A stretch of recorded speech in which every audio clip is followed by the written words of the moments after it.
एक दिन भाभी कमरे में अकेली बैठी थी।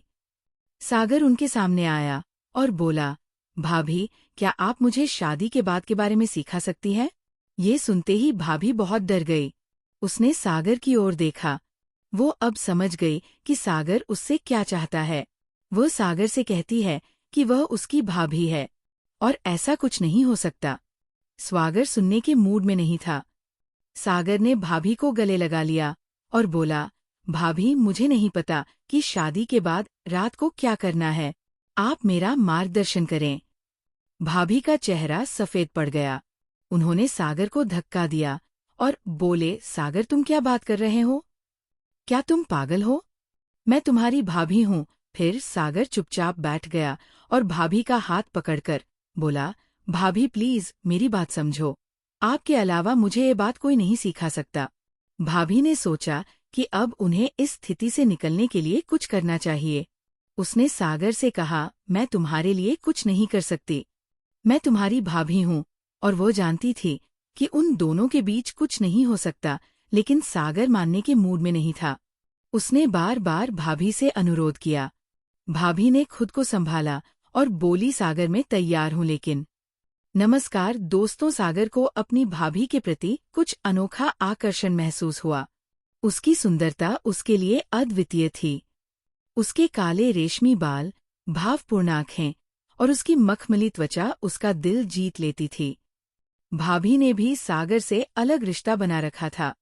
वो हमेशा उसे अपने करीब महसूस करती थी और उसका व्यवहार बहुत प्रेमपूर्ण और स्नेहपूर्ण था। सागर की नज़र लगातार उस पर टिकी रहती थी। एक बार घर में सिर्फ सागर और उसकी भाभी ही थे। बाकी सभी रिश्तेदार एक शादी समारोह में बाहर गए हुए थे। उस सुकून भरे पल में सागर को उसके साथ एक अलग भावनात्मक रिश्ता बनता हुआ महसूस होने लगा। दोपहर के भोजन के बाद भाभी आराम करने के लिए लेट गई। सागर उनके कमरे में गया और धीरे से उन्हें उठाया और पूछा, भाभी, क्या आप थक गए हैं? भाभी बोली, हाँ, थोड़ा थक गई हूँ। भाभी ने आंखें खोलीं और पूछा, सागर, तुम क्या कर रहे हो? कुछ नहीं भाभी, बस आपसे मिलने आया हूँ। सागर भाभी के पास बैठ गया और धीरे से भाभी का हाथ छूने लगा। उसने उसे नहीं रोका। सागर ने सोचा, शायद भाभी के मन में भी कुछ है। सागर का अपनी भाभी के प्रति नजरिया अब बिल्कुल बदल चुका था। वो अब उसके लिए भाभी तो नहीं रही थी, लेकिन उसके मन में एक नई भावना उभर रही थी। इसी समय सागर का गन्ना हलचल करने लगा। उसके मन में एक उलझन थी। एक तरफ उसकी शादी तय हुई थी, तो दूसरी तरफ भाभी के लिए उसकी भावनाएं उसके मन में बवंडर मचा रही थी। शादी की तिथि धीरे धीरे निकट आ रही थी।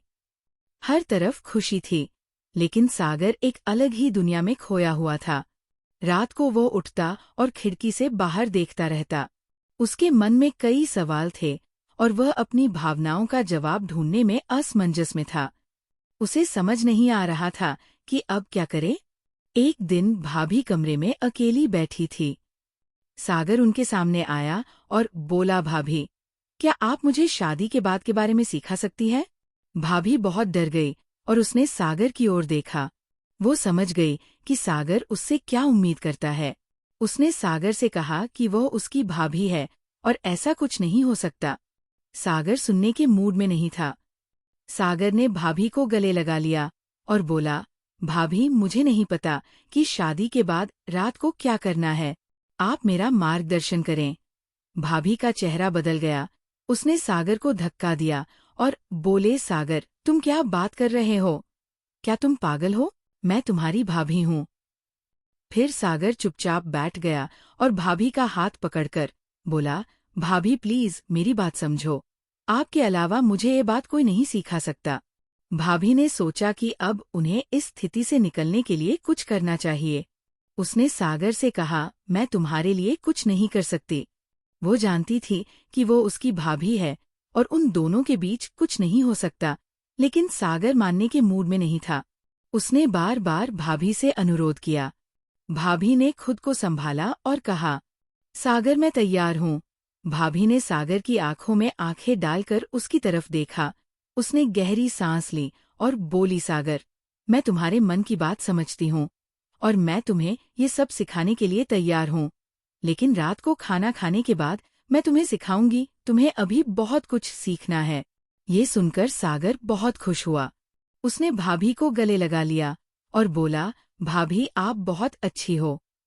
भाभी ने सागर को तो शांत कर दिया, लेकिन उनका लाल ब्ला, उस पीली साड़ी और काला रंग उनकी सुंदरता में एक अनोखा आकर्षण ला देता था।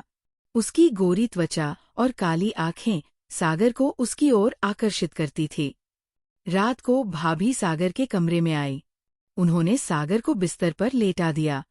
भाभी ने सागर के गाल पर हाथ रखा और बोली, सागर, आज मैं तुम्हें बहुत कुछ सिखाती हूँ। उसने धीरे से बटन खोल दिया। सागर ये देखकर आश्चर्यचकित रह गया। भाभी अभी भी तरोताजा और आकर्षक लग रही थी। उसने सागर को अपने पास खींच लिया और उसके कान में कुछ फुसफुसाने लगे। सागर शर्म से लाल हो गया। उसे लगा कि आज उसकी जिंदगी का खास पल है। सागर ने जेब से एक गोली निकली और खाली, अब बस स्पष्ट रूप से जानता था कि उसे क्या करना है। सागर ने गोली खा ली और उसकी भाभी ने उसे सब कुछ सिखा दिया। लेकिन गोली का असर बढ़ने से उसके शरीर में एक अलग ही ऊर्जा पैदा हो गई। उसकी आंखों में एक विशेष चमक थी। सागर ने भाभी की तरफ देखा और उनकी तरफ बढ़ने लगा। भाभी घबरा गई। उसने सागर को रोकने की कोशिश की, लेकिन उसने कुछ नहीं सुना। उसकी ताकत बढ़ गई और वह अपनी भाभी के काफी करीब आ गया। सागर ने उसमें प्रवेश किया। भाभी को बहुत दर्द हुआ। वह चिल्लाई, लेकिन सागर नहीं रुका। उसने अपने कार्य पर ध्यान केंद्रित किया और उसकी भाभी ने उसे विनती की, लेकिन कोई फायदा नहीं हुआ।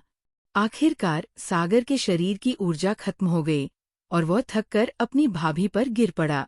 उसके चेहरे पर संतुष्टि का रंग था। भाभी ने ये सब देखा तो उसकी आंखों में आंसू आ गए।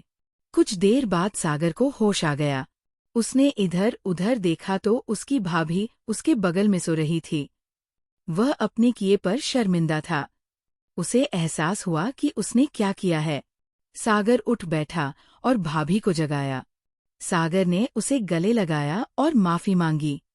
भाभी ने उसे माफ कर दिया और कहा कि उसका ऐसा करना ठीक नहीं है। फिर वे दोनों अपने अपने कमरे में चले गए। दोस्तों, अगर आपको ये कहानी पसंद आए तो लाइक करें और चैनल को सब्सक्राइब करना ना भूलें। मिलते हैं अगले ऐसे ही वीडियो में, तब तक के लिए आप सभी का बहुत बहुत धन्यवाद।